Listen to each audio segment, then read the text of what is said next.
Hello po mga kabanding kaprobinsyana, welcome po sa ating YouTube channel. Mapagpalang araw po sa ating lahat. Kumusta po kayo? Sana po nasa mabuti kayong kalagayan. Tayo po ay magpapakain po ng ating mga alagang baboy. Ang atin pong ipapakain sa kanila ay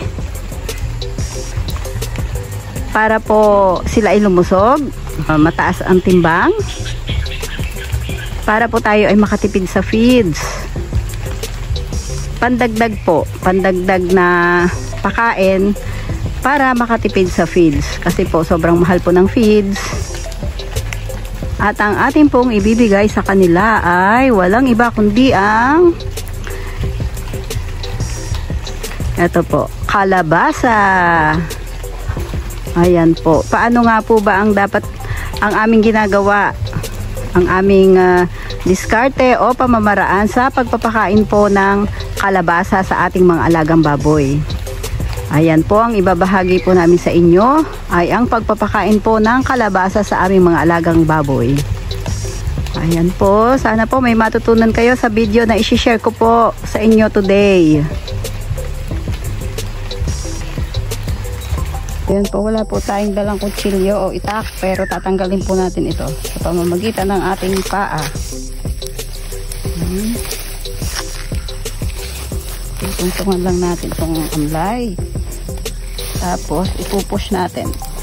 Yun. Tanggal na.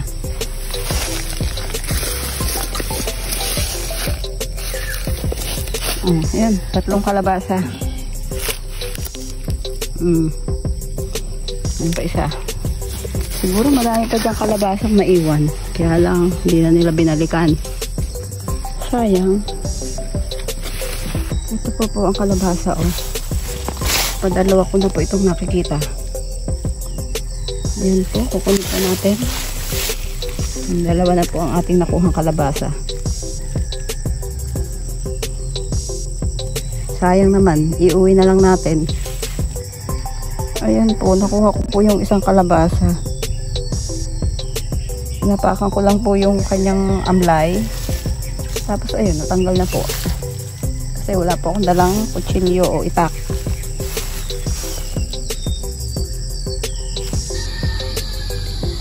Ayan po, ito po ang ating mga pakain.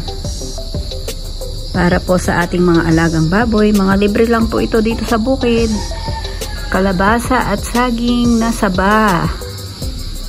Hindi po namin ito binili. Ito po ay galing po dito sa bukid.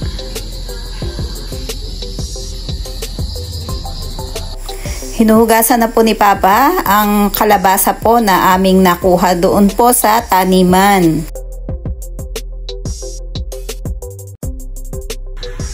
Ayan, at dahil po katabi po namin ang taniman ng kalabasa, ito po yung mga reject na nakuha po ng aking asawa doon sa taniman. Iniwan na po yan nung nagtanim kasi po ay ito po ay reject. Ipapakain po natin sa ating mga alagang baboy.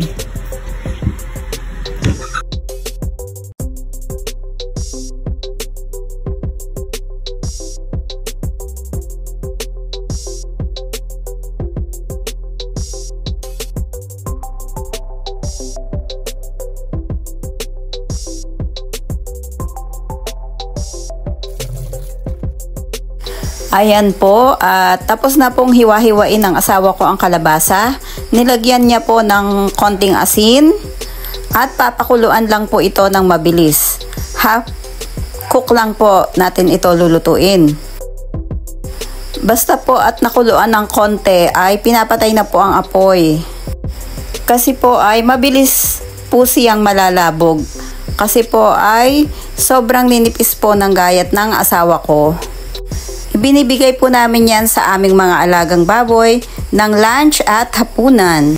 Kapag po 4 kilos po ang ibibigay namin na feeds para po sa aming mga alaga, binabawasan po namin ng 1 kilo. So 3 kilos na lang po ang ibibigay namin sa kanila dahil marami naman po itong kalabasa. Makakatipid po tayo ng feeds na ibibigay natin para sa ating mga alaga. Pero sigurado pa rin naman po na busog po sila. Ayan na po ang ating kalabasa. Ito po ay palalamigin po muna natin bago po natin ibigay sa ating mga alagang baboy. Maninipis po ang kanyang mga hiwa o gayat. Yan. Manipis lang po para mabilis po siyang maluto. Pakuluan lang po. At okay na.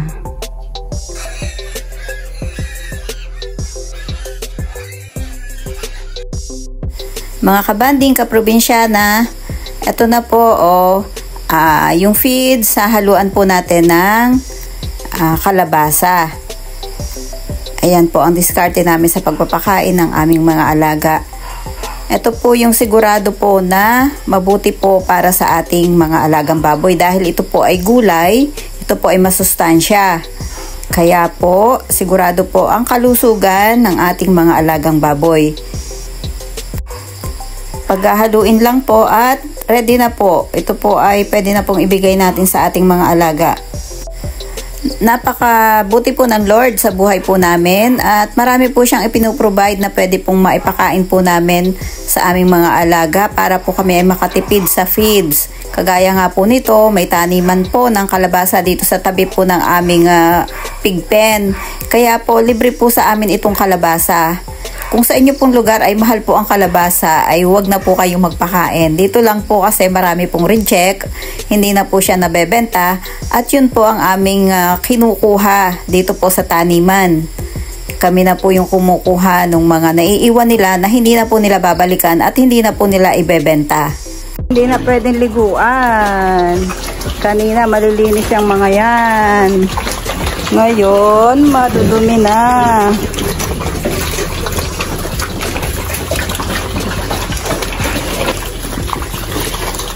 Ubus agad ang kalabasa ay hindi na makita. Nabusaya po yan. Ubus agad ang kalabasa. Ayan, gustong gusto ang kalabasa. Feeds na may kalabasa.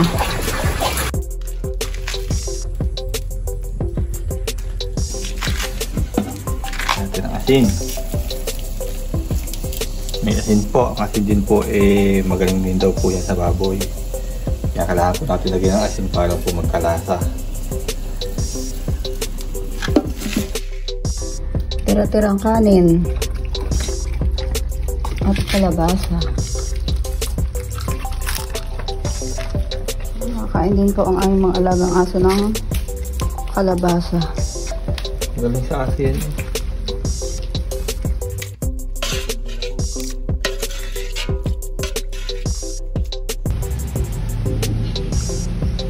Ito po ay isasama po natin sa ating kalabasa. Ito pong malunggay. Ang mga dahon po ng malunggay ay pwede pong ibigay ng fresh. Pwede rin naman pong niluto. Pero sa pagkakataon pong ito, ibibigay po natin sila ng fresh. Kasi po last time po ay niluto po namin ito at isinahog din po namin ito sa kalabasa.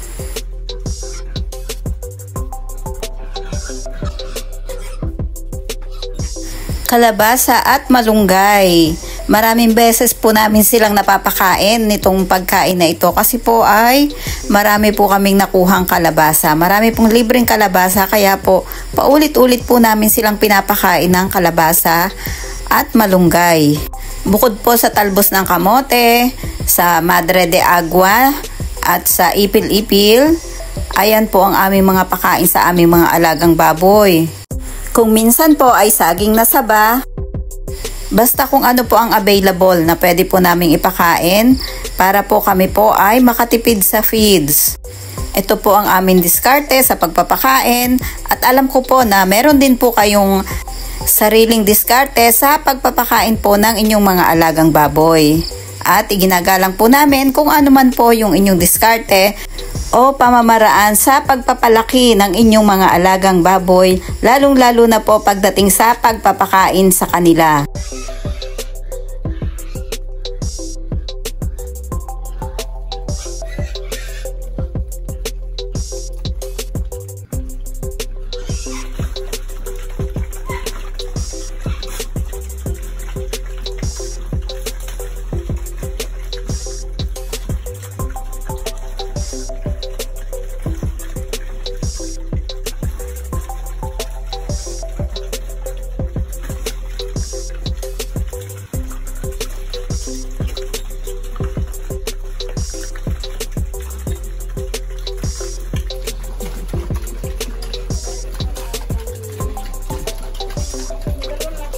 naliguan kasi pinurga. Bagong purga kaya hindi naliguan. Oh, kain-kain naman ng kalabasa. Ang amin pong mga alagang baboy ay 2 months and 10 days na po. Gustong-gusto po ng aming mga alaga ang kalabasa. Sarap na sarap sila sa pagkain. Noon pong una ay tinesting po muna namin sila sa kaunting kalabasa na aming ibinigay. At nagustuhan naman po nila at okay naman po. So ngayon po madami na po kaming ibinibigay sa kanila na kalabasa.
Mami Pig naliga.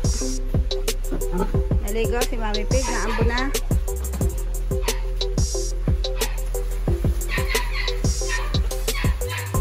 Naulan na naman.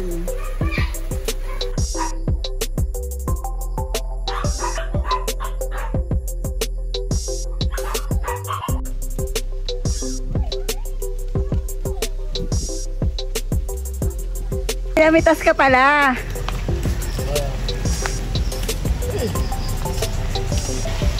Namitas pala, akala ko hindi tuloy.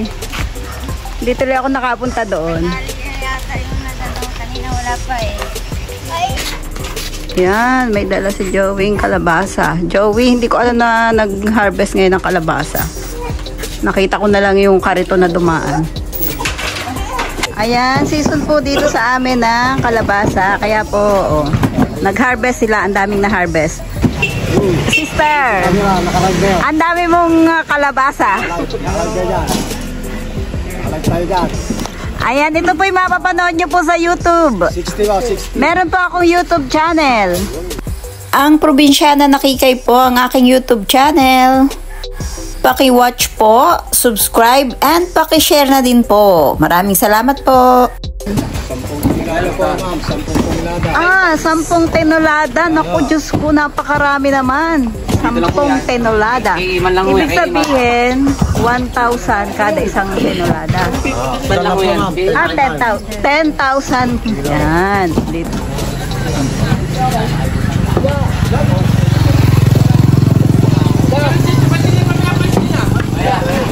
Ayan, mga naglalaro.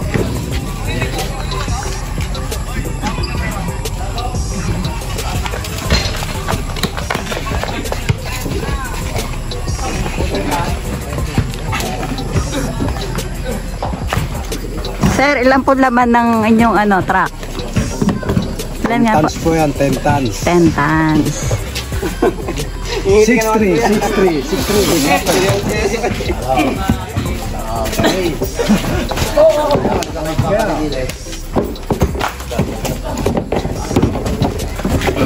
Ayan, nihahagis lang. Nako. Ay, yung mga nag-aagis sa mga macho. Ay, inihahagis nyo na lang yan. Ang ganda naman nung kanyang sasakyan, oh.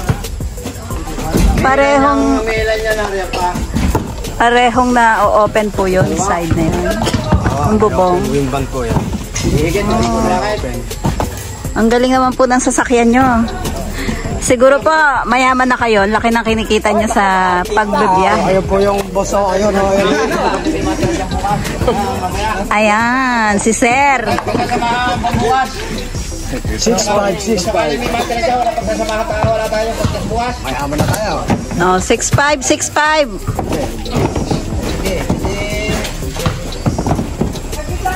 Eh man, lagi akong late ay dun sa pag-harvest mo doon. Ang ganda sana at nakasakay sa kariton.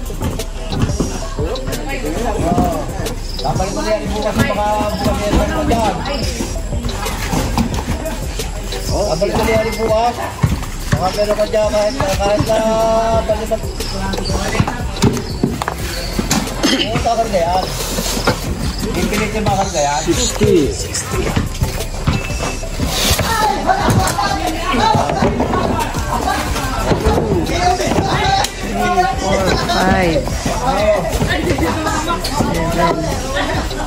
8, 9, 10, 11, 12, 13, 14, 15, 16, 17, 18. 18 peraso. 60 kilos.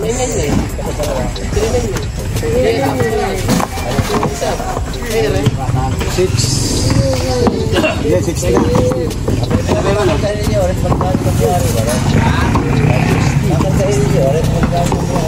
Ayan.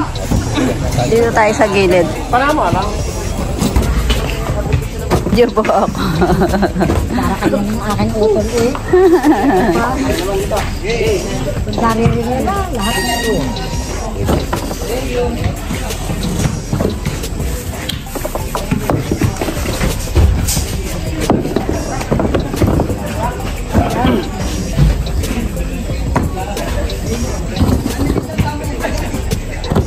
Diba, 60.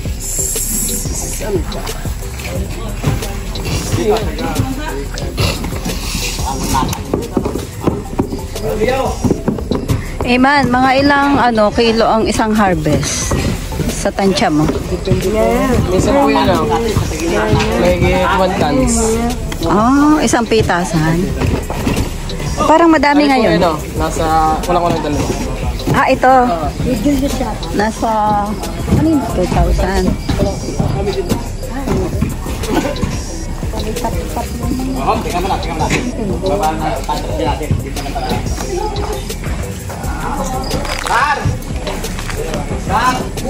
Atras mo nga, hindi pa naranin. Ilan yung may iwan lang namin. Kailangan lang nila.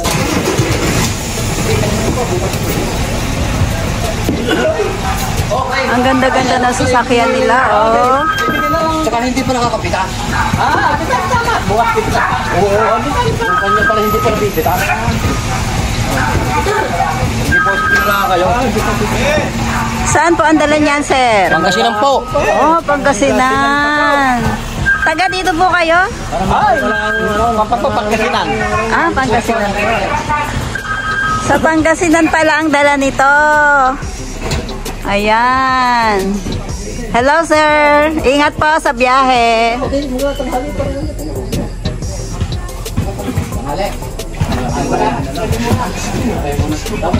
Para pagdating niyo, pagdating niyo buwa, dito na tuloy. Dito na tuloy. Dito na tuloy. Dito kasi pa rin naman yung adusan. Ayun doon.